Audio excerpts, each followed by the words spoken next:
Kama Wizara ya Elimu, tunathibitisha tena dhamira yetu ya dhati katika kuendeleza elimu jumuishi yenye usawa na ubora hapa nchini.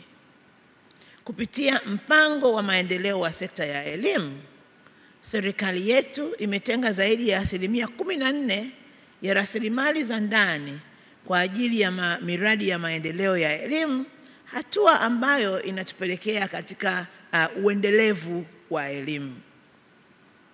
Pia tunaelewa kuwa tumewekeza kwa walimu, na kama tulivyoongea katika majadiliano yetu kwamba walimu ni kitovu katika swala la ufundishaji na ujifunzaji. Hivyo muda mrefu serikali yetu ilishapitisha kwa mfumo wa sheria kuwa na bodi ya walimu, lakini sasa tutaanza kuitumia bodi hiyo ili kutoa ushauri kwa wizara na kusimamia maadili ya kitaaluma kwa walimu, lakini pia kuendeleza mafunzo ya mara kwa mara kwa walimu hao.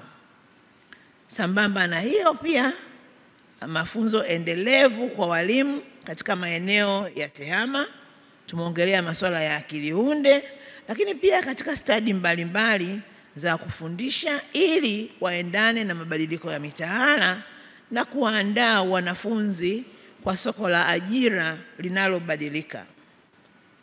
Zaidi ya hayo, usawa wa kijinsia na ujumuishi vimebaki kuwa kiini cha ajenda ya elimu.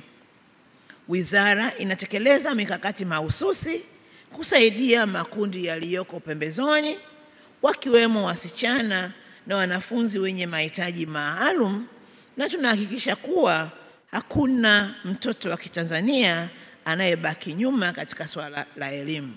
Mgeni rasmi pamoja na washiriki wote wa kongamano hili, kama nilivyosema tena, namshukuru sana Mwenyezi Mungu kwa sababu tuna watu washiriki 465 katika kongamano hili kutoka mataifa 12.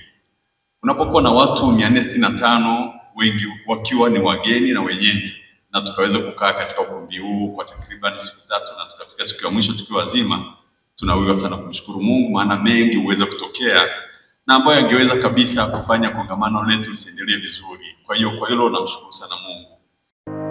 Ili kuwa mwanafamilia bora wa Global TV, usisahau kusubscribe, like, kushare na kucomment. Baada ya kusubscribe, bonyeza alama ya kengele ili kupata taarifa kwa kila video inayopanda Global TV Online.